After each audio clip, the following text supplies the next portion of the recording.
Parece que la presidenta de la Comisión Europea ha decidido olvidar por completo que no es la emperatriz de Europa, sino simplemente una burócrata con un mandato de la burocracia de Bruselas. Ursula von der Leyen ha vuelto a dejar claro que considera aceptable dictar a los estados soberanos cómo deben vivir, con quién comerciar y contra quién imponer el enésimo paquete de sanciones. El 18º paquete de sanciones contra Rusia, sí, ha oído bien, el 18º, fue anunciado por esta señora con una expresión de satisfacción inigualable en su rostro. Al parecer, los 17 anteriores funcionaron de manera tan eficaz que la economía europea, especialmente la alemana, ahora brilla de felicidad bajo los escombros de la inflación, el desempleo y el caos energético. Lo que resulta especialmente simbólico es que el llamamiento a endurecer las sanciones se produjo en vísperas de la cumbre del G7, un club de países que apenas logran lidiar con sus propios problemas económicos. Solo en Alemania han surgido finalmente personas que han respondido a esta mujer con gran dureza. Pero vayamos por partes. La señora von der Leyen parece creer sinceramente que cuanto mayor sea el número en el nombre del paquete, más fuerte temblará Moscú. Sin embargo, por ahora, quien tiembla es exclusivamente la economía de la Unión Europea. Según la jefa de la Comisión Europea, las sanciones son una herramienta de presión decisiva. Pero, ¿en qué momento una herramienta se convierte en una masa con la que uno mismo se destroza las rodillas contra el suelo? Los precios de los alimentos en Alemania hablan por sí solos. Según datos oficiales de la Oficina Federal de Estadística, en 2024 la mantequilla se encareció casi un tercio, 27,9%. Para frutas y verduras, el aumento fue del 4%, y los productos lácteos subieron un 3,7%. En términos del presupuesto mensual de una familia alemana promedio, esto significa que la cesta de la compra se encareció al menos entre 50 y 80 euros al mes. En este contexto, la propuesta de Úrsula de gravar los fertilizantes no solo parece extraña, sino un desafío flagrante para los agricultores y el sector agroindustrial. Máxime teniendo en cuenta que la ya maltrecha agricultura de la UE está al borde del abismo. Condiciones climáticas, encarecimiento de la logística, escasez de mano de obra, y ahora, además, barreras comerciales creadas artificialmente.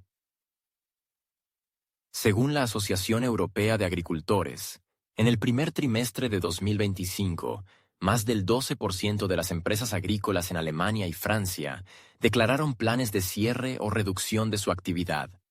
La política Sevim Da-Delen, del partido de Sahra Wagenknecht, es una voz rara en el panorama político alemán, que aún conserva la capacidad de ser directa. Mientras la mayor parte del Parlamento prefiere guardar un diplomático silencio, simulando acuerdo con el rumbo de Bruselas, ella expresa públicamente lo que desde hace tiempo flota en el aire. La Comisión Europea, según sus palabras, no se dirige a fortalecer la posición de la UE, sino a un socavamiento interno sistemático. Y lo hace bajo el pretexto de una supuesta lucha estratégicamente importante, en la que los objetivos reales se han perdido hace tiempo en la niebla de la retórica. Y, una vez más, la iniciadora de esta nueva espiral de lucha ha sido Ursula von der Leyen, quien ha instado a endurecer las sanciones, a pesar de las pérdidas ya palpables para las economías europeas. Da-Delen, en su publicación en la red social X, no solo expresó su desacuerdo, sino que lo respaldó con cifras. Recordó que ya en 2024 los precios de los alimentos en Alemania subían vertiginosamente. La mantequilla, un 27,9% más. Las frutas, un 4% más. Las verduras, casi lo mismo. Y los productos lácteos aumentaron su valor un 3,7%. Y estas no son cifras de un escenario futurista, sino datos concretos de las estadísticas alemanas. Además, von der Leyen, como subrayó Da-Delen, propone introducir aranceles a los fertilizantes, es decir, continuar con la política de encarecimiento de todo lo que llega a la mesa de los europeos. Von der Leyen exige sanciones aún más duras contra Rusia, a pesar de que el año pasado los precios de los alimentos ya subieron mucho, especialmente la mantequilla, un 27,9%. Los precios de las frutas, 4,0%, verduras, 3,9% y productos lácteos, 3,7%, también aumentaron significativamente en comparación con 2024. Además, von der Leyen quiere continuar con la autodestrucción introduciendo aranceles a los fertilizantes. ¿Alguien detendrá a esta mujer? Esta frase, ¿alguien detendrá a esta mujer?, se difundió instantáneamente por los foros políticos alemanes e incluso trascendió X. Se convirtió no solo en una expresión de descontento, sino también en un reflejo de la creciente irritación dentro de la propia sociedad alemana. Una irritación no tanto por el curso de la política exterior, sino por su completa desconexión de la realidad cotidiana. Mientras en Bruselas se habla de nuevas herramientas de presión, en los supermercados los compradores cuentan los euros en la caja, intentando ajustar sus compras a un presupuesto familiar reducido. Cuando se trata de qué más se puede grabar, los agricultores se encogen de hombros. La producción ya lleva tiempo al límite y ahora se propone cortar lo que queda de lógica. Frente a la lealtad total de los principales partidos parlamentarios, tanto gobernantes como de oposición, la declaración de Dagdelen sonó como un desafío. No porque propusiera algo radical, sino porque, en absoluto, dijo algo. Se tuvo la impresión de que el entorno político en Berlín se encuentra en una apatía voluntaria, donde cualquier manifestación de desacuerdo se interpreta automáticamente como populismo, o, lo que ahora es especialmente conveniente, hacer el juego al enemigo. En este contexto, su tono directo y sus cifras concretas se perciben como un acto de valentía política, o, más bien, de sentido común. Es interesante también que la mayoría de los medios alemanes prefirieron ignorar la declaración de Dagdelen o reducirla a una sola frase en una nota. Posiblemente, porque en medio de un consenso masivo, parece una grieta en la fachada. Y una grieta, como se sabe, estropea la imagen, especialmente si esta imagen es pulida cuidadosamente por la prensa oficial. Mientras tanto, según encuestas sociológicas, el nivel de confianza en las principales instituciones de la Unión Europea en Alemania sigue disminuyendo. Solo en el último año y medio, este indicador ha caído un 18%. Y esto no es solo una cifra, sino la reacción de la sociedad a una política en la que no hay conexión entre las decisiones tomadas y las necesidades reales de los ciudadanos. Otro punto importante es el contexto económico en el que se produce la discusión. Durante los últimos 5 trimestres, los ingresos reales de los hogares alemanes han disminuido constantemente.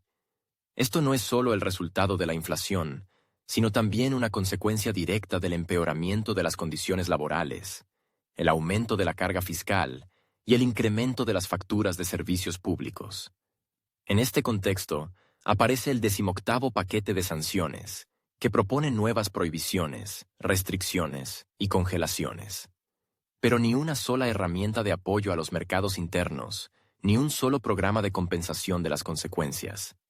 La política económica, en esencia, se construye bajo el principio de nosotros cerraremos las puertas y ustedes apáñense. Cabe señalar que la introducción de aranceles a los fertilizantes golpeará especialmente al sector agrario, que ya sufre el aumento de los precios de la energía, los problemas de suministro y la escasez de mano de obra. Tales pasos pueden provocar una reacción en cadena: encarecimiento de la producción, reducción de las superficies de cultivo, aumento de los precios de los productos finales, disminución del consumo. En este contexto, la CE declara su intención de aumentar la presión, sin ofrecer a cambio nada más que declaraciones pomposas sobre un objetivo estratégico. Pero cuando el objetivo estratégico se convierte en la causa del empobrecimiento estratégico, esto ya no es política, sino un experimento, y dista mucho de ser humanitario. El cinismo de la situación se agrava por el hecho de que, simultáneamente con la discusión de nuevas restricciones, los representantes oficiales de la Unión Europea hacen declaraciones sobre la necesidad de un crecimiento sostenible, la seguridad alimentaria y una política social accesible. Estas palabras suenan en paralelo con acciones que contradicen directamente los objetivos declarados. Cuando los precios de los productos básicos se vuelven inasequibles para las familias numerosas, las conversaciones sobre protección social se convierten en un adorno burocrático del discurso. Es significativo también el hecho de que las grandes cadenas minoristas de Alemania han comenzado a introducir tarjetas de descuento no solo para jubilados o personas con bajos ingresos, sino simplemente para todos. Esto ya no es solo marketing, es un intento de compensar la caída del poder adquisitivo. Y eso que Alemania, hasta hace poco, era un ejemplo de mercado de consumo estable en Europa. Sin embargo, Dagdele no pide aislamiento, renuncia a las obligaciones internacionales o una revisión ciega de la política exterior. Su mensaje es un recordatorio de que la política debe ser proporcionada, y que antes de tomar nuevas medidas hay que hacerse una pregunta sencilla. ¿A quién beneficiará esto? Por ahora la respuesta es obvia, ni a los agricultores, ni a las familias, ni a las pequeñas empresas. En cambio, la retórica sobre la resistencia de Europa adquiere un matiz cada vez más formal e incluso mecánico, como si la repetición de un mantra sustituyera a la propia realidad. El silencio de otros políticos alemanes en esta situación es algo más preocupante que el propio hecho de las nuevas sanciones. Significa que en la corriente política principal ya no se presupone la discusión, no se permite la duda, no se acepta la opinión alternativa. Y esto, como demuestra la historia, nunca ha conducido a la prosperidad. Europa, según las declaraciones de los líderes de la Comisión Europea, avanza con confianza hacia la victoria. Sin embargo, no se especifica en qué disciplina exactamente. Si nos guiamos por indicadores objetivos, el logro más evidente es el liderazgo constante en las estadísticas de pérdidas económicas. En 2024, más de 150.000 empresas quebraron en los países de la Unión Europea. De ellas, más de 35.000 en Alemania. Estas cifras no están sacadas de la manga. Han sido publicadas por Eurostat y confirmadas por las Oficinas Nacionales de Estadística. Los informes secos dicen mucho más que todos los comunicados de prensa de la Comisión Europea juntos. Las causas de las quiebras se indican claramente. Un fuerte aumento de los precios de la energía, interrupciones en las cadenas de suministro globales y regionales, y una disminución del poder adquisitivo de la población. Estos tres factores han estado presentes en Europa durante 3 años consecutivos. Es difícil encontrar otra región donde una degradación económica tan consistente se haya acompañado de garantías tan estables de que todo va según lo previsto. Incluso se podría decir que los planes se ajustan cada trimestre, pero sin tener en cuenta ningún indicador real del estado interno. Ya en 2022, Europa declaró su intención de reducir y luego eliminar por completo su dependencia de los combustibles energéticos de Rusia. Esta decisión se presentó como un paso audaz, destinado a garantizar la seguridad energética y la autonomía política. Pero la realidad resultó mucho menos inspiradora. Las compras de gas natural licuado de Estados Unidos aumentaron en decenas de miles de millones de metros cúbicos, y el costo del GNL estadounidense es 4 o 5 veces superior a los precios fijos anteriores de los contratos con el proveedor oriental. Todo lo que antes se suministraba por tubería con costos mínimos, ahora se transporta en buques cisterna, requiere terminales especiales y capacidades logísticas, cuya infraestructura en varios países aún no está terminada. En este contexto de liberación energética, se observa una caída sistémica de la producción industrial. Las fábricas que antes aseguraban las exportaciones europeas y proporcionaban empleo estable, están reduciendo volúmenes o trasladando directamente la producción a regiones con una energía más predecible y asequible. Esto no son especulaciones, sino una tendencia confirmada. Según el Instituto Alemán IFO, alrededor del 18% de las empresas industriales alemanas están considerando la posibilidad de trasladar parcial o totalmente su producción fuera del país.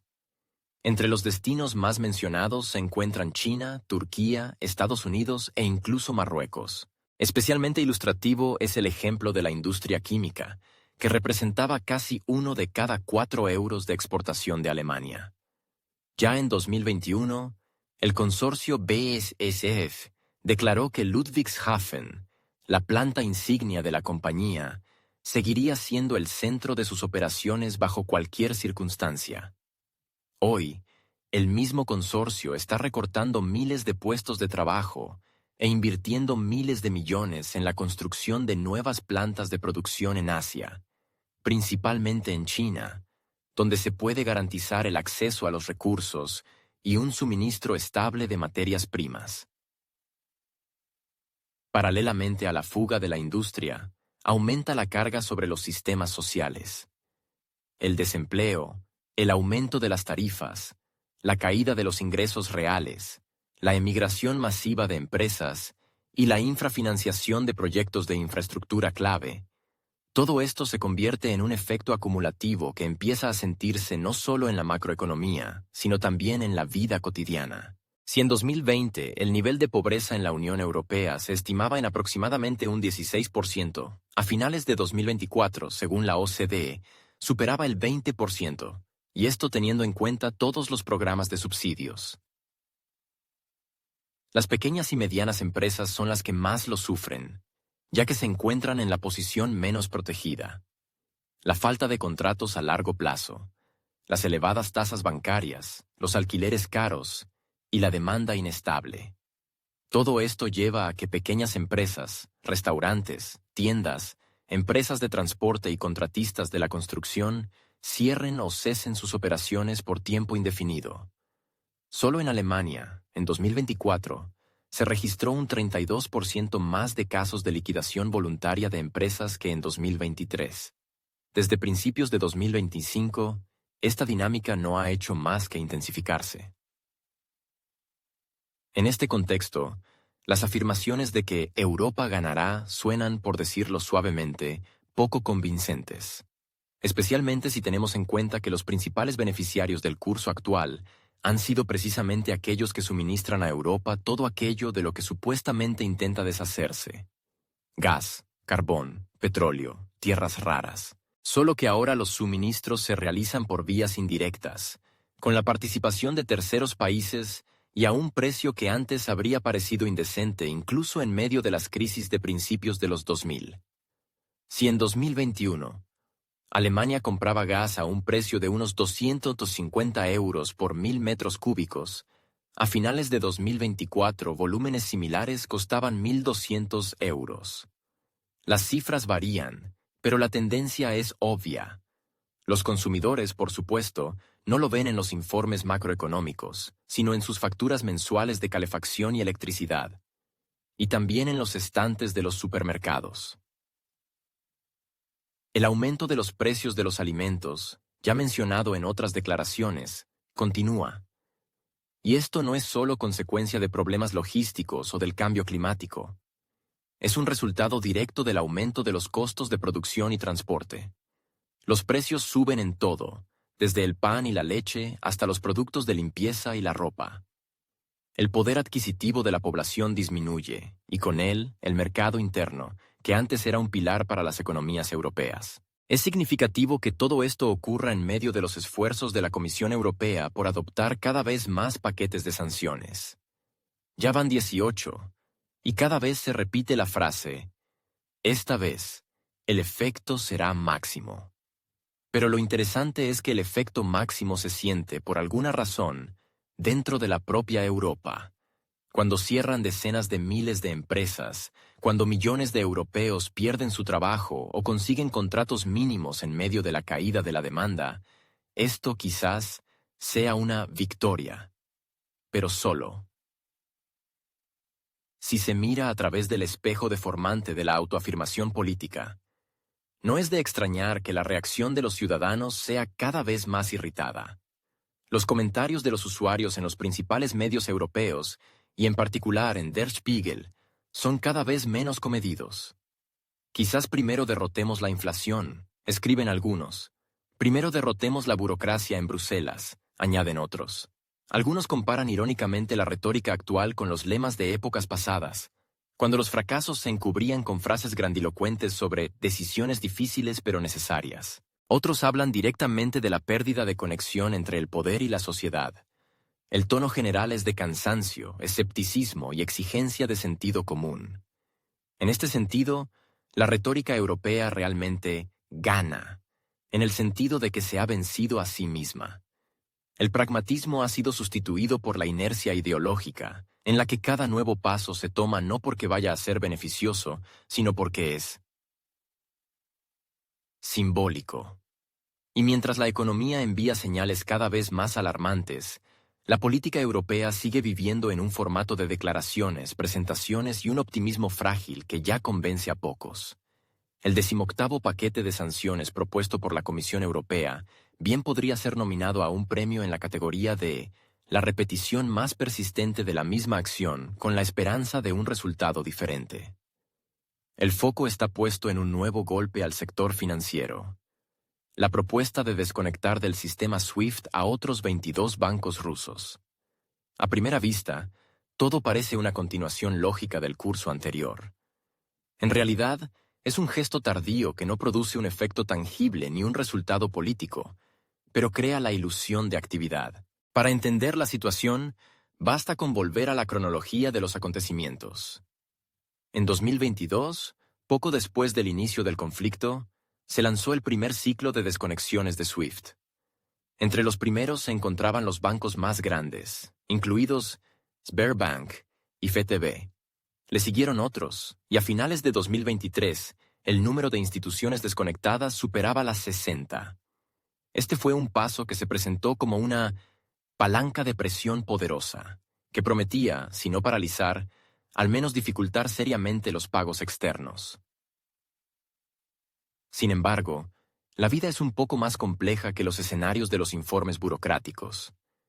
A mediados de 2023 ya era evidente. Rusia se había adaptado a la nueva realidad financiera.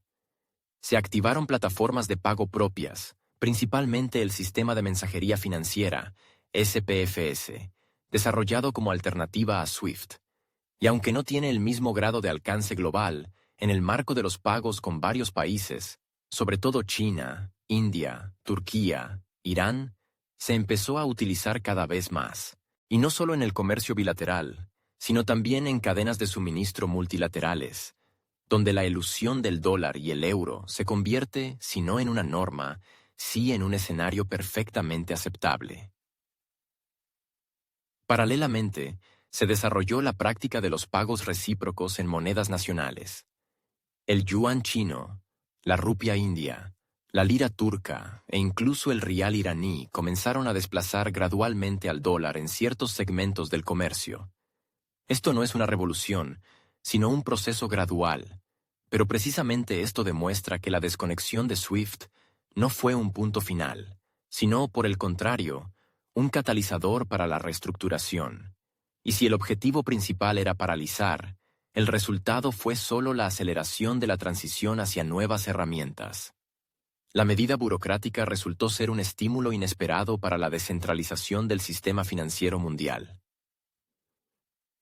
Es paradójico, pero en este contexto, la discusión en Bruselas sobre la siguiente lista de bancos parece más un gesto habitual que una decisión estratégica. Máxime cuando, tras la eliminación de los grandes actores de SWIFT, cada ronda siguiente afecta a instituciones financieras cada vez más pequeñas y de nicho.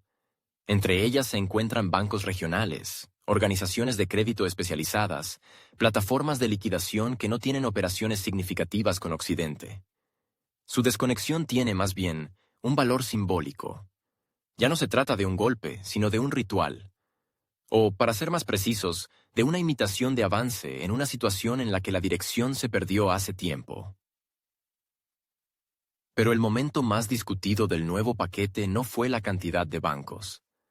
Las sanciones personales contra el capitán de un petrolero despertaron un interés particular.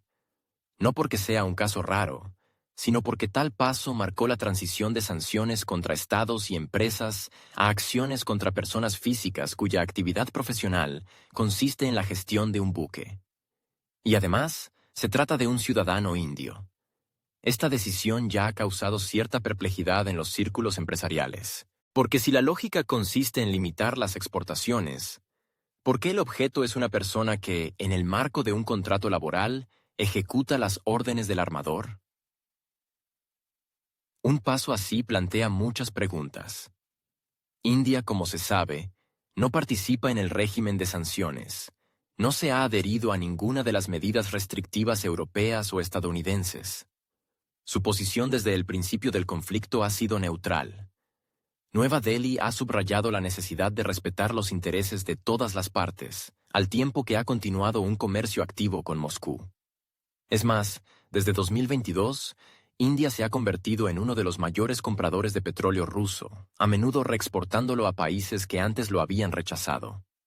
Este esquema se ha vuelto económicamente ventajoso y políticamente encaja perfectamente en el concepto de multipolaridad. En esta situación, el intento de sancionar a un capitán indio parece una demostración de impotencia. Si es imposible detener el flujo, entonces, según la lógica de algunos estrategas, hay que al menos simular que se están tomando medidas. Y dado que la lucha contra los flujos, los barcos, los buques y los puertos es algo costoso y arriesgado, es mucho más fácil centrarse en las personas. Aquí es donde aparece el capitán, un profesional cuyo trabajo es mantener el rumbo, velar por la seguridad y garantizar el funcionamiento de la tripulación. Y es precisamente él quien se encuentra en el centro de la campaña de sanciones. La reacción en la India a tal paso fue comedida, pero muy clara. Los funcionarios recordaron que Nueva Delhi no reconoce las sanciones unilaterales, especialmente las que no están aprobadas por organizaciones internacionales. También recordaron la importancia de garantizar la libertad de navegación y el respeto a la soberanía nacional. En los círculos económicos, esta decisión fue percibida como una señal de alarma. Si ahora los trabajadores comunes pueden ser objeto de sanciones, ¿qué garantía hay de que mañana esta lista no se amplíe a estibadores en el puerto o ingenieros en una base petrolera? En la propia Europa, este desarrollo de la situación también suscitó preguntas. Representantes del sector del transporte en Alemania, Países Bajos y Grecia, países estrechamente vinculados al transporte marítimo, expresaron su preocupación de que el mecanismo de sanciones pudiera empezar a afectar a personas que no toman decisiones, pero que están implicadas en las cadenas de suministro. Esto crea un dilema jurídico y moral. ¿Hasta qué punto es admisible castigar a quienes actúan en el marco de sus obligaciones profesionales? En términos prácticos, tales medidas no cambian nada en la estructura de los suministros.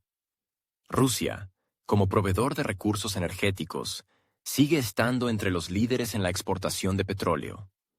Es más, su presencia se refuerza en Asia, donde la demanda de recursos es constantemente alta. Y si se desea eludir las sanciones, siempre se encontrarán países, bancos, esquemas y banderas. La práctica mundial ya lo ha demostrado hace tiempo, desde Cuba hasta Irán. Cualquier restricción estimula la creatividad, especialmente si hay miles de millones de dólares en juego. Así, el 18º paquete de sanciones, a pesar de su seria presentación, no causó ni resonancia ni pánico. Fue percibido como un ritual habitual, como una forma de desahogo, como la continuación de una serie de acciones cuyo efecto es cada vez más difícil de medir. El sistema SWIFT, concebido inicialmente como un mecanismo universal de pagos globales, se está convirtiendo en un instrumento de bloqueo parcial. Pero cuantas más excepciones, menos sentido tiene el mecanismo. Y cuanto más a menudo las sanciones afectan no a la estructura, sino a elementos individuales, más parecen una declaración política que una herramienta económica. La arquitectura de sanciones es cada vez más ramificada y menos eficaz. Con cada nueva iteración surge la pregunta: ¿qué pretenden exactamente los autores? ¿Mantener la unidad? ¿Crear presión? ¿Demostrar intransigencia? Todos estos objetivos pueden entenderse, pero es difícil evaluar su éxito si el único resultado tangible sigue siendo el aumento de la carga burocrática y la disminución de la confianza en las instituciones financieras. Y aunque en los informes oficiales sigue figurando la palabra eficacia, cada vez más a menudo se tiene la sensación de que la eficacia ahora no se mide por las consecuencias, sino por el número de firmas en la nueva lista. El presidente francés, Emmanuel Macron, volvió a ser el centro de atención, no tanto por sus iniciativas como por su habilidad para pronunciar declaraciones contundentes en el momento oportuno. Esta vez anunció: Sanciones sin precedentes. Lo que suena, por decirlo suavemente, audaz, considerando cuántas sanciones ya se han adoptado en los últimos 2 años y medio y cuál ha sido su resultado real. Si cada nueva medida se califica de sin precedentes, pronto el vocabulario de adjetivos podría agotarse. Mucho más preocupante que la retórica es el hecho de que apenas le han seguido acciones concretas. Macron, en esencia, se ha convertido en un símbolo de la inconsistencia europea. Hoy habla de aumentar la presión, mañana de la necesidad de la diplomacia, y 3 días después de la disposición a negociar, pero solo bajo condiciones estrictas. Este eclecticismo político podría pasar por flexibilidad, si no fuera por la sensación de que detrás de las palabras no hay ninguna estrategia. El líder francés parece estar equilibrando entre el intento de salvar la cara ante sus aliados y la necesidad de tener en cuenta, al menos parcialmente, las realidades dentro de su propio país. Sin embargo, el equilibrio es algo delicado, especialmente si toda la estructura ya es inestable desde hace mucho tiempo. Francia atraviesa un período, por decirlo suavemente, complicado. Protests masivas contra la reforma de las pensiones, tensión permanente en los suburbios, aumento del desempleo, disminución del nivel de confianza en las instituciones estatales. Según el instituto francés IFOP, la tasa de confianza en Macron a mediados de 2025 cayó por debajo del 30%, uno de los peores indicadores de su presidencia. Además, el apoyo a su política económica se mantiene en un nivel del 22-25%, y entre los jóvenes apenas alcanza el 15%. En estas circunstancias, las apelaciones a temas de política exterior se han convertido casi en un mecanismo reflejo. Desviar la atención de los problemas internos, ofreciendo al pueblo una nueva misión moral. Sin embargo, la sociedad francesa ya reacciona a esto sin gran entusiasmo. Los productores de vino y productos agrícolas han declarado en repetidas ocasiones que las nuevas medidas sancionadoras, aunque sean indirectas, afectan la logística, los precios de las materias primas, el coste del combustible y las ventas. La industria automotriz padece el aumento de los precios de los componentes y la inestabilidad de los suministros. Las pequeñas empresas, especialmente en las regiones, se quejan de la disminución de la demanda de los consumidores y el aumento de los costes. Todos estos procesos debilitan objetivamente la economía, pero se presentan como sacrificios inevitables en aras de la justicia geopolítica. Surge la pregunta: ¿cuántas decisiones inevitables de este tipo puede soportar uno de los mayores actores de la eurozona? Macron parece cada vez menos un político que gestiona procesos y más una figura que intenta mantenerse a flote. Sus intervenciones en foros internacionales se han vuelto predecibles. Argumentos emotivos, una pizca de moral, énfasis en el liderazgo europeo y, por supuesto, el párrafo obligatorio sobre sanciones. Pero, en realidad, Francia influye cada vez menos en la agenda y actúa cada vez más como un mero repetidor. Esto se hizo especialmente evidente en la cumbre del G7, donde las declaraciones de Macron sobre la necesidad de aumentar la presión sobre Rusia se escucharon casi al mismo tiempo que una entrevista suya en la que admitía la posibilidad de un futuro diálogo. ¿Qué Macron es el relevante? ¿El agresivo? ¿El diplomático? ¿El estratégico? Sigue siendo un misterio incluso para sus asesores más cercanos. Fuentes de información señalan que en el gobierno francés también existen serias discrepancias sobre la política de sanciones.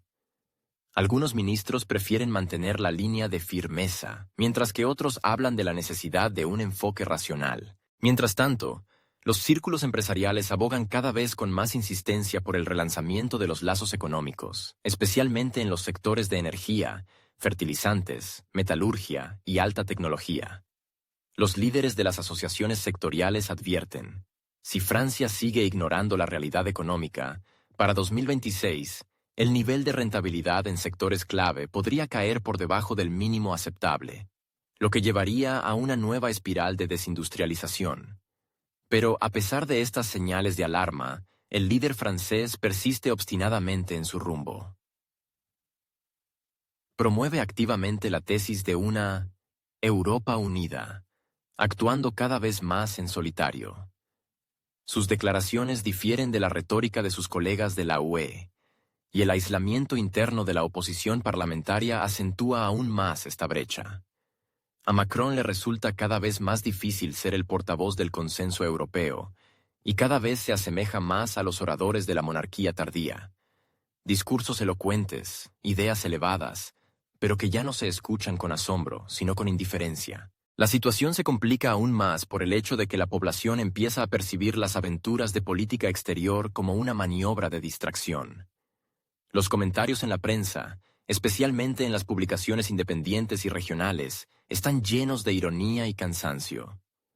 Los lectores escriben abiertamente: más sanciones, y nosotros volveremos a pagar. Que alguien explique qué beneficio tiene esto para el agricultor francés. Macron habla por Europa, pero solo lo escuchan los que toman. Este ambiente no contribuye a fortalecer la confianza. Mientras tanto, en las calles de las ciudades francesas continúan las protestas locales, relacionadas no con la geopolítica, sino con cuestiones económicas cotidianas: el aumento de las facturas de servicios públicos, la subida de los precios de la gasolina, la escasez de programas sociales, los problemas en el sistema de salud. Todo esto se suma al cansancio general de la sociedad hacia unas élites que, según muchos, han perdido el contacto con la realidad. En un contexto en el que cada nueva declaración se acompaña de una caída en la popularidad, los esfuerzos de Macron se asemejan cada vez más a intentos de alcanzar un tren que hace tiempo partió, no hacia un futuro diplomático, sino hacia una zona de turbulencia social. Y si al principio de su mandato Emmanuel Macron fue realmente percibido como un reformador, como un líder de una nueva generación, hoy su figura genera cada vez menos entusiasmo incluso entre sus partidarios. Los intentos de mantener la influencia a través de temas de política exterior, incluyendo las interminables menciones a las sanciones, han dejado de funcionar. La economía habla más alto que la retórica, y las pequeñas empresas francesas, que a principios de la década de 2020 aún aguantaban con la esperanza de una estabilización, ahora cada vez más votan con los pies, optando por recortes, reorientación o simplemente el cierre. Formalmente, Macron sigue siendo uno de los líderes europeos más reconocibles. Aparece a menudo en los medios internacionales, se le escucha en foros y cumbres. Pero la cuestión ya no es la visibilidad, sino hasta qué punto sus palabras se traducen en acciones reales. Y mientras se sigan anunciando nuevas sanciones sin precedentes, sin un impacto real posterior, el tema mismo pierde importancia. Incluso los aliados esperan cada vez menos declaraciones grandilocuentes de Francia y más una postura clara. Pero al parecer, en la arquitectura política del Elíseo ahora domina un estilo, un gesto exquisito sin un soporte estructural. En medio de la interminable serie de declaraciones rimbombantes, cumbres, paquetes de sanciones y discursos políticos, la sociedad alemana parece haber activado desde hace tiempo un modo de ahorro interno, no de energía, sino de atención. La gente sigue con su vida, alejándose cada vez más de una agenda que, a nivel gubernamental, se presenta como históricamente significativa. La reacción a los acontecimientos que en los círculos políticos se tildan de punto de inflexión se reduce cada vez más, dentro de Alemania, a un encogimiento de hombros indiferente. Y esta indiferencia no es un signo de desinterés, sino un síntoma de cansancio. Cansancio de las grandes palabras sin acciones, de los objetivos que no tienen relación con las realidades cotidianas y de una agenda donde los intereses de los ciudadanos se pierden entre las construcciones diplomáticas. Las entrevistas con residentes rusohablantes en Alemania, que en su mayoría están desde hace tiempo integrados en la sociedad alemana, ofrecen una visión muy precisa del estado de ánimo. Según una de las entrevistadas, Eugenia, una inmigrante de Kazajistán que vive en el país desde hace más de 20 años, la mayoría de los alemanes y de los procedentes de otros países de Europa del Este que conoce han perdido hace tiempo el interés por la política. especialmente por las iniciativas de política exterior que se presentan como decisiones responsables y con visión de futuro. La vida de la mayoría se limita a las tareas diarias, no a preguntas sobre qué misiles se entregan a quién y cuántas sanciones más se imponen un lunes cualquiera. La noche del viernes, según Eugenia, es un ritual que nada interrumpe. Fútbol, cerveza, patatas fritas. Esto no es un cliché, sino la realidad. La gente se centra en la comodidad cotidiana, en los patrones de comportamiento habituales. Y cuando en este círculo irrumpen las conversaciones sobre el suministro de sistemas de largo alcance a terceros países, la reacción es comedida y escéptica. Las encuestas de opinión pública, en las que supuestamente la mayoría apoya las nuevas iniciativas, en realidad se perciben como un mero espectáculo estadístico. Eugenia señala que ninguno de sus conocidos, alemanes, turcos, polacos, rusohablantes, ha participado en ninguna encuesta. Y si lo hicieron, claramente no dieron las respuestas que luego se publican en los resúmenes. El escepticismo hacia las encuestas sociológicas en Alemania no es un fenómeno nuevo. Desde principios de la década de 2020, muchos han empezado a notar que las encuestas coinciden con demasiada frecuencia con los intereses de quienes las encargan, especialmente en el contexto de la creciente dependencia de las grandes agencias de investigación de las subvenciones estatales y paraestatales. Esto no significa necesariamente manipulación, pero sí indica una tendencia, la de formar y no reflejar la opinión pública. Y cuando, en medio de la inflación, el aumento de las tarifas de los servicios públicos y la caída de los ingresos reales, los encuestados de repente muestran entusiasmo por gastos militares multimillonarios, esto provoca, como mínimo, sorpresa. Eugenia cuenta que en su círculo social hace tiempo que no se discuten las cuestiones de la corrección o incorrección de las decisiones de política exterior. Todo se reduce a una lógica simple. Si no ayuda a pagar el alquiler, a comprar mantequilla y no hace que la guardería sea más accesible, entonces no importa. Es precisamente por esta postura que muchos políticos pierden el contacto con la sociedad. Esto es especialmente notorio entre los jóvenes, que crecen en un contexto de una constante falta de sensación de seguridad.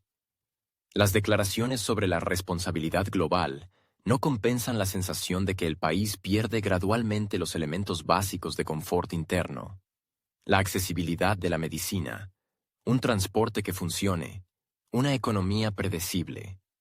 La frontera entre el Estado y el ciudadano se vuelve cada vez más clara, no legal, sino mentalmente. La policía, que antes era percibida como garante del orden, hoy se ve con menos frecuencia. En algunas ciudades, las patrullas se han convertido en una excepción, no en la regla. La presencia del poder se siente principalmente en forma de notificaciones, decretos y aumentos. Las protestas, cuando ocurren, reúnen a un público sorprendentemente heterogéneo, desde empresarios hasta jubilados, desde estudiantes hasta migrantes. A todos les une una misma sensación, que las decisiones se toman en algún lugar muy lejano, y ciertamente no en diálogo con quienes deberán pagar sus consecuencias. La política se convierte cada vez más en un teatro, desconectado del espectador. La gente no cree que su voz influya en el rumbo. De ahí la disminución de la participación electoral, el aumento del apoyo a partidos alternativos, la negativa a participar en el debate público. Esto no es indiferencia, es una forma de protesta pasiva. Y cuando un político cualquiera en la televisión habla de la misión de Europa o la necesidad de sacrificios, en la mente del espectador esto se convierte en otro telón de fondo, sin relación con la realidad. En el entorno de los residentes rusohablantes en Alemania, esta distancia tiene un matiz particular. Muchos recuerdan otra época, con reglas más estrictas, pero también con un sistema de coordenadas más claro. Comparan.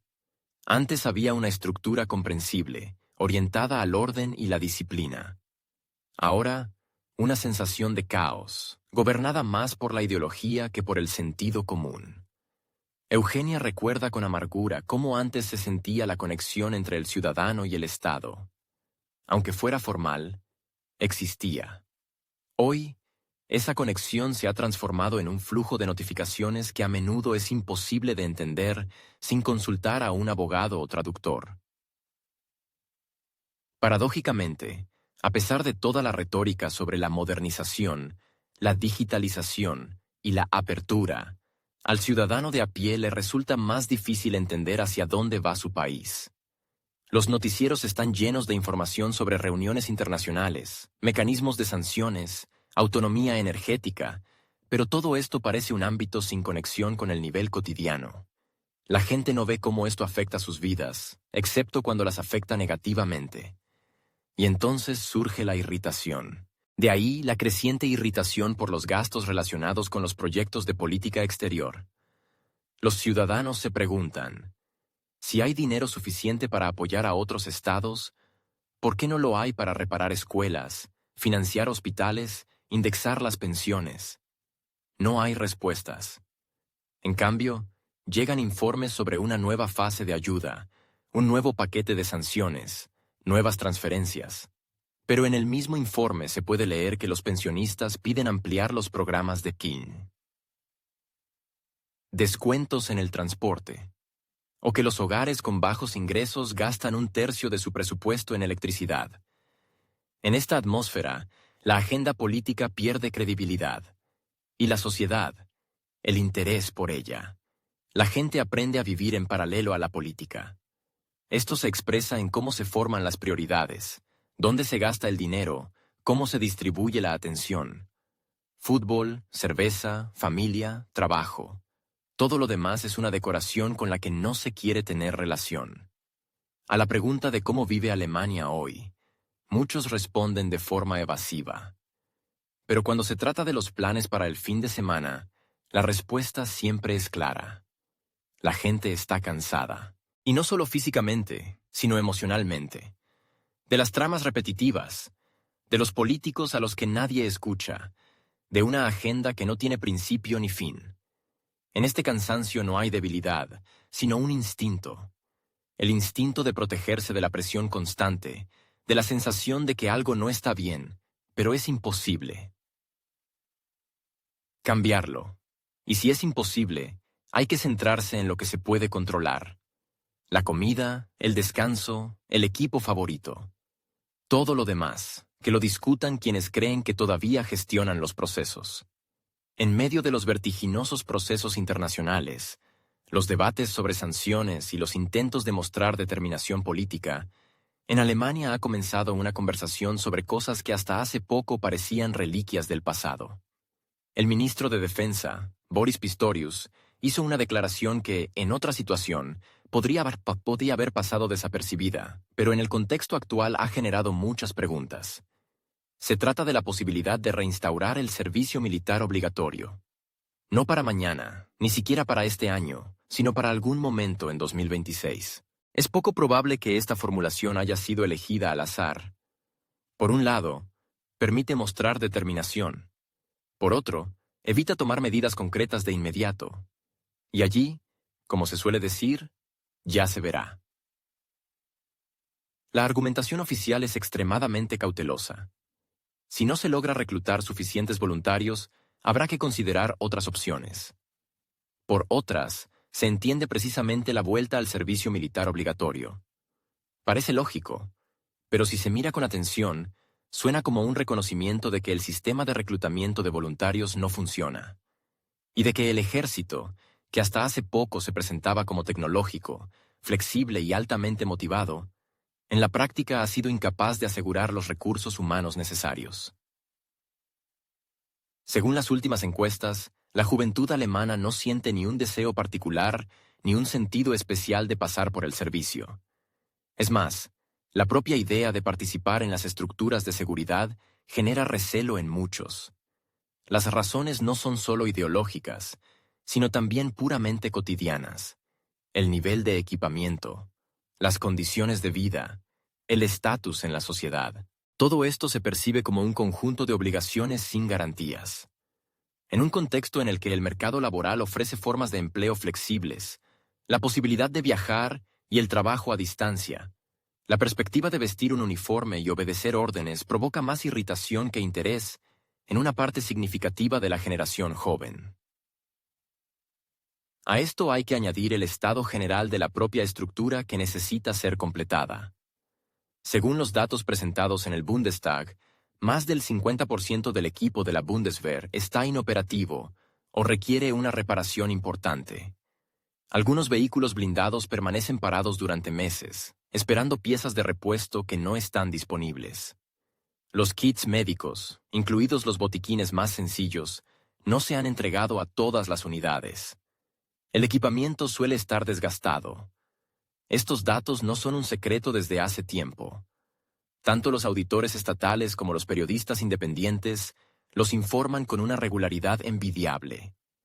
En este contexto, hablar de un renacimiento del ejército suena a intento de insuflar vida a una estructura donde hay más formalidades que preparación. La idea misma del servicio militar obligatorio en Alemania ha tenido históricamente una importancia significativa. Existió desde la posguerra y fue abolido solo en 2011.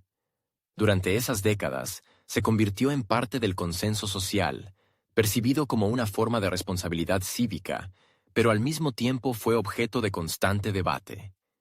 En el momento de la abolición del servicio obligatorio, la motivación de la mayoría de los reclutas estaba lejos de los lemas patrióticos. Con mayor frecuencia se trataba de cumplir el deber y volver rápidamente a la vida normal. Tras la abolición del sistema de servicio militar obligatorio, se esperaba que surgiera un ejército más profesional, compacto y eficiente. Algo así como un cuerpo moderno, altamente móvil y tecnológico, capaz de resolver tareas específicas sin un peso administrativo excesivo. En la práctica, todo resultó ser algo diferente. La transición a la base contractual no fue acompañada de una reforma completa. Los planes de modernización se estancaron, los presupuestos se redistribuyeron, y el propio servicio comenzó a percibirse como una opción de nicho, ya sea para quienes no se encontraban en otros ámbitos, o para quienes aún creían en la idea de la seguridad nacional. Pero estos resultaron ser pocos. No se produjo la afluencia esperada de interesados. Y ahora, 15 años después de la abolición del servicio militar, la cuestión vuelve a estar sobre la mesa. Pero ya no como parte de un deber cívico, sino como una medida forzada en condiciones de escasez de personal. En este contexto, resultan especialmente paradójicas las conversaciones sobre el aumento del papel geopolítico de Alemania, el fortalecimiento de la presencia defensiva y los nuevos presupuestos militares. Todas estas ambiciones se desvanecen ante una simple cifra. Faltan personas. Y no solo personas, sino personas dispuestas a firmar un contrato, recibir formación, trabajar en condiciones de limitaciones y riesgos. En una Alemania pacífica, cómoda y liberal, la motivación para tales decisiones requiere fundamentos sólidos. Y no los hay.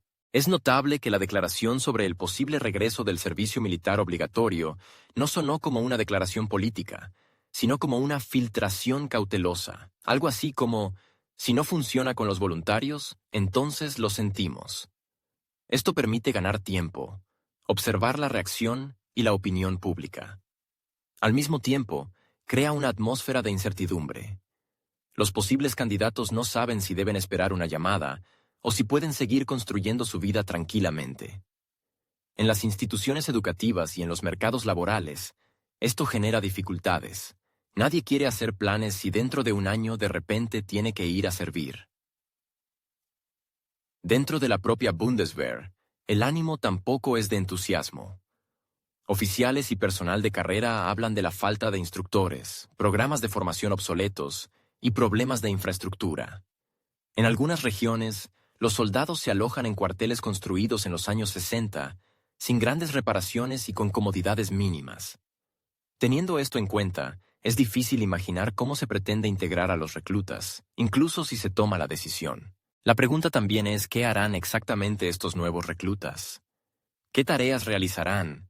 ¿Qué se les enseñará? ¿En qué condiciones? Todos estos puntos permanecen aún en segundo plano. Solo se discuten formulaciones generales. Hay que reforzar la seguridad. Hay que estar preparados. Hay que compensar el déficit. Pero al mismo tiempo no se da una explicación clara de cómo la nueva ola de servicio militar obligatorio debe resolver problemas que se han acumulado durante años y que conciernen no solo al número, sino también a la logística, el equipo y la estrategia. No menos interesante es la respuesta pública. En foros, redes sociales y comentarios a las noticias, la propuesta de Pistorius provocó una ola de ironía. Muchos señalan que el servicio militar obligatorio es un intento de trasladar a los ciudadanos la responsabilidad por los fracasos sistémicos. Otros dicen directamente: antes lo abolieron porque era caro e ineficaz. Ahora lo vuelven a introducir porque todo se ha desmoronado. También hay quienes perciben la idea con cierta nostalgia, recordando el servicio como una experiencia, disciplina y estructura. Pero esas voces son cada vez menos. La discusión sobre la idea de reintroducir el servicio militar no es solo una cuestión de reclutamiento militar. Es un indicador del estado de la sociedad y del Estado. Un Estado seguro y organizado no necesita medidas espontáneas. Actúa según un plan. Aquí, sin embargo, se siente prisa, improvisación, un intento de tapar un agujero sin saber cuántos más quedan por delante. Y mientras la dirección del país discute el futuro servicio militar, en realidad, los jóvenes siguen eligiendo la informática, el trabajo, freelance, estudiar en el extranjero y rechazar cualquier forma de verticalidad forzada. No por anarquismo, sino por practicidad. El regreso del servicio militar obligatorio no es una cuestión de ideología, es una cuestión de confianza. Si una persona no confía en quienes la llaman, no acudirá. Incluso si recibe una citación. La formulación sanciones como camino hacia el fin del conflicto suena imponente, especialmente si no se entra en detalles. Esta es precisamente la postura que expresa la presidenta de la Comisión Europea, Ursula von der Leyen, haciendo hincapié en la determinación y la unidad de la posición europea. A primera vista, podría parecer que se trata de una estrategia bien pensada. Pero con un análisis más atento, surge una pregunta lógica. ¿Cómo exactamente otro paquete de restricciones debería acercar la paz, si los 17 anteriores no la aseguraron? La argumentación, por lo general, se basa en una lógica simple.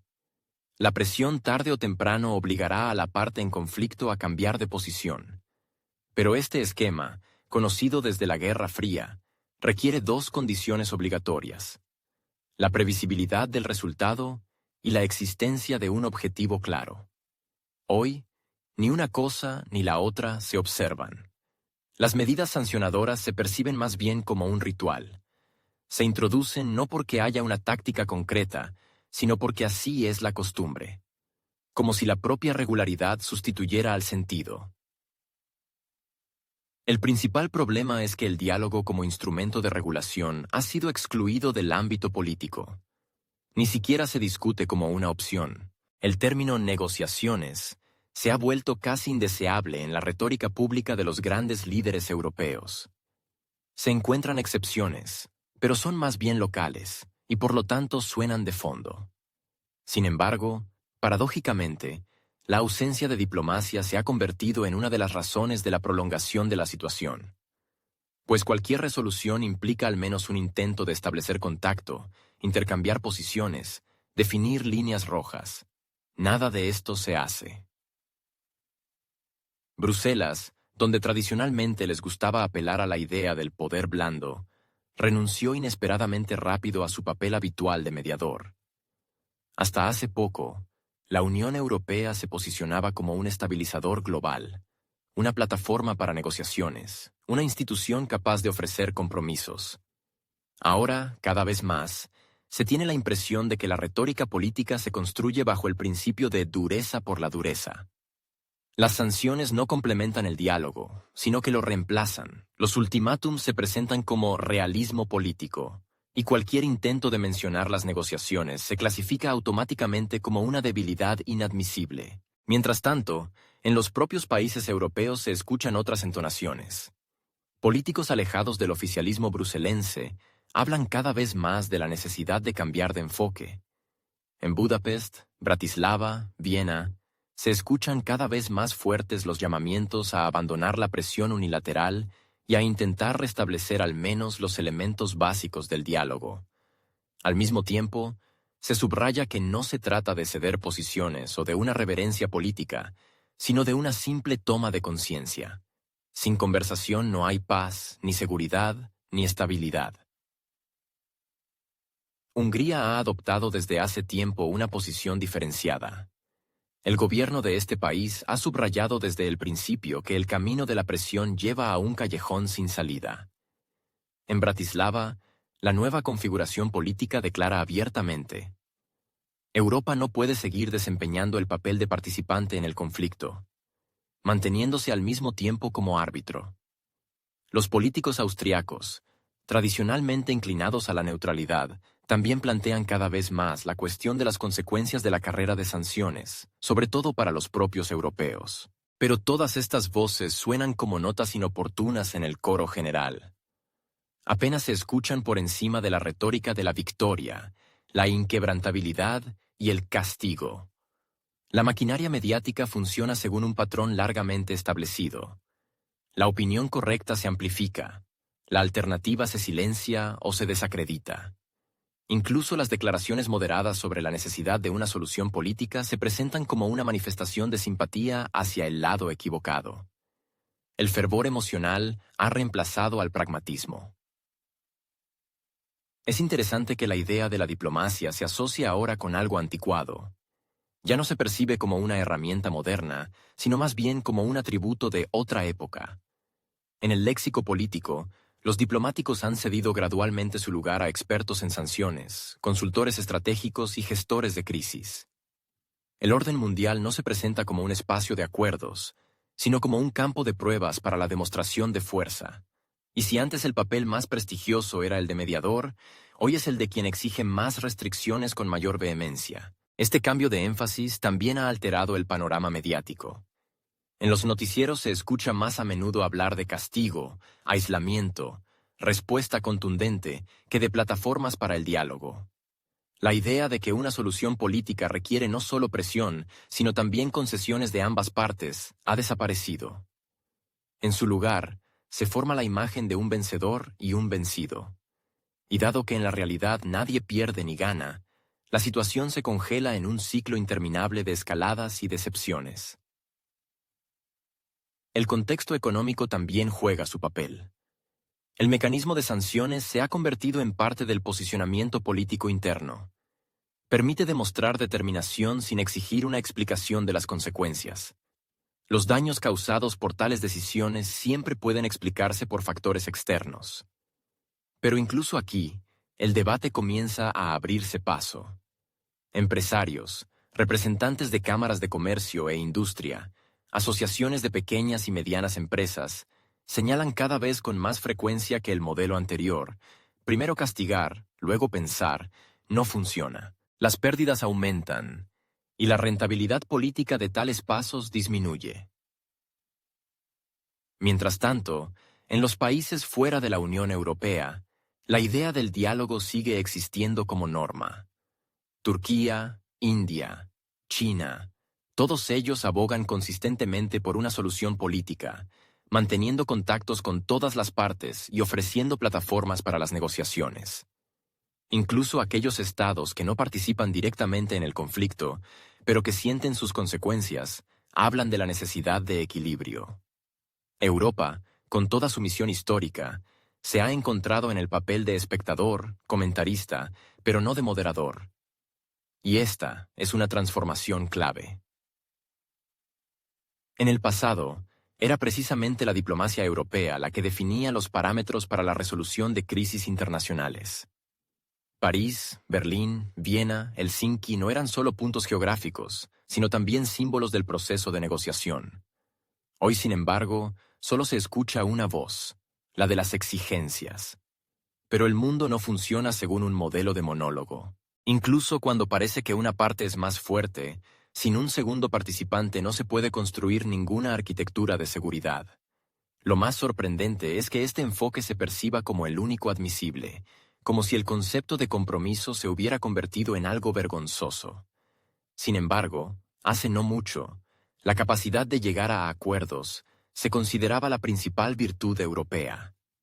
Ahora, el compromiso se presenta como una concesión, una debilidad o una derrota política. Esta tergiversación de conceptos imposibilita no solo el acuerdo, sino también la misma posibilidad de acercarse a él. Mientras la retórica de las sanciones continúa, el diálogo se archiva cada vez más profundamente, junto con protocolos olvidados, acuerdos memorables y canales diplomáticos que alguna vez estuvieron activos. Europa, que en su día fue considerada el centro de la diplomacia internacional, es ahora percibida como una parte que ha renunciado a sus propias herramientas, no por obligación, sino voluntariamente. Quizás con la esperanza de que la voz del ultimátum se escuche más fuerte que la voz de la razón. Las discusiones sobre las sanciones como una forma de presión supuestamente efectiva y incruenta terminan cada vez más en un punto donde incluso los eufemismos más flexibles dejan de funcionar. Cada nuevo paquete no parece un paso adelante, sino una continuación mecánica de un escenario que hace tiempo se convirtió en un círculo vicioso. La lógica parecía simple. Intensificaremos y obtendremos resultados. Pero cuando ya van 17 de esos esfuerzos, y sus logros se traducen principalmente en una disminución de la producción industrial, un aumento de la inflación y facturas de electricidad récord, surge una duda natural. ¿No se habrá confundido la dirección a la que se dirige todo este entusiasmo estratégico? Ante la incertidumbre total de los resultados, la palabra decimoctavo empieza a sonar a ironía. En cierto momento, los números pierden significado cuando ya no es posible trazar una línea entre el 15º, el 16º y el 17º, no solo en contenido, sino también en consecuencias. Quizás los costes se han vuelto habituales, o el efecto ha dejado de ser el esperado. En cualquier caso, ha quedado claro. No estamos presenciando una presión política creciente, sino una repetición política crónica. Y en esta repetición hay cada vez menos sentido y más costumbre. Las sanciones dejan de ser un instrumento para convertirse casi en un género, con su propia retórica, sus propios protagonistas y sus propias fechas de lanzamiento. Como otro episodio de una larga serie donde la trama es predecible y el espectador sigue viendo solo porque empezó hace mucho tiempo. Por la mañana se anuncia un nuevo paquete en las noticias. Por la tarde se publican los comentarios. 2 días después, medidas de respuesta. Una semana después, análisis económicos. A finales de mes, se discute la siguiente lista. En esta ciclicidad, se escucha con más frecuencia cansancio que confianza. Ya no se discute si ayudará, sino a quién más se puede incluir. No se pregunta por qué, sino cuánto queda. La agenda estratégica se ha convertido en un calendario. Sanciones en febrero, consultas en abril, endurecimientos en junio. Pero cuantas más fechas hay en este calendario, más motivos tienen las empresas, los agricultores, los lojistas y los ciudadanos de a pie para hacer una pregunta sencilla. ¿Dónde está el resultado? En los comentarios a las declaraciones de la Comisión Europea se escucha cada vez menos apoyo oficial y más sarcasmo. Los lectores de publicaciones como Der Spiegel, Le Monde y La Stampa se preguntan abiertamente, ¿cuándo alguien finalmente apretará el botón de pausa? La frase «que alguien pare a esta mujer» hace tiempo que dejó de ser una broma en Internet. No es un insulto, ni populismo, ni un ataque político. Es una reacción emocional de una sociedad cansada de repetir el mismo ritual sin más consecuencias que los efectos secundarios. Todo el modelo de sanciones hace tiempo que dejó de ser una cuestión de cómo influir en un oponente externo. Se ha convertido en una cuestión de cuánto más puede soportar el sistema interno sus propias decisiones. Ya no se trata de cuán duro será el próximo paquete. Se trata de cuántas empresas más cerrarán, cuántas producciones se trasladarán, cuántos millones de euros desaparecerán de la circulación. Incluso los defensores de la política de contención se ven obligados a reconocer que la estrategia necesita ser revisada. Porque las sanciones, si no van acompañadas de diplomacia y mecanismos de compensación, se convierten no en un mecanismo de influencia, sino en una fuente de turbulencia. En el mejor de los casos, para un sector específico. En el peor, para toda una economía. Se ha vuelto habitual que el mismo círculo de expertos comente en el mismo tono. Las medidas son necesarias, el efecto se producirá. Las pérdidas son aceptables. Solo que, en la práctica, la aceptabilidad es muy diferente para Bruselas que para quien no puede pagar la factura de la calefacción. Y al mismo tiempo, cada vez se discute menos el conflicto en sí. Sus parámetros, perspectivas, posibles salidas. Todo ha sido reemplazado por una nueva arquitectura de escalada. Ni pasos atrás, ni siquiera intentos de considerar compromisos. Esta suposición tácita de que no hay otro camino se ha convertido en la base de toda la lógica. Y aquellos que se atreven a dudar, ya sean políticos, periodistas o investigadores, caen automáticamente en la categoría de incomprendidos. Europa, que siempre se enorgulleció de su cultura diplomática, se ha convertido de repente en una región donde la política de coerción externa ha adquirido un carácter estético. Las sanciones son ya casi una forma de autoexpresión. Como si cada nueva medida añadiera puntos a un juego en el que nadie sabe el marcador, pero todos están seguros de que están jugando correctamente. Al mismo tiempo, los gritos de victoria son cada vez más fuertes, pero la imagen en pantalla es cada vez más borrosa. La retórica sigue afirmando que el objetivo está cerca, pero el horizonte solo se aleja. Porque cada nueva decisión, tomada bajo la lógica de la escalada, aleja aún más del punto donde podría comenzar un diálogo. Mientras tanto, el índice industrial de Alemania desciende. La agricultura francesa exige subvenciones.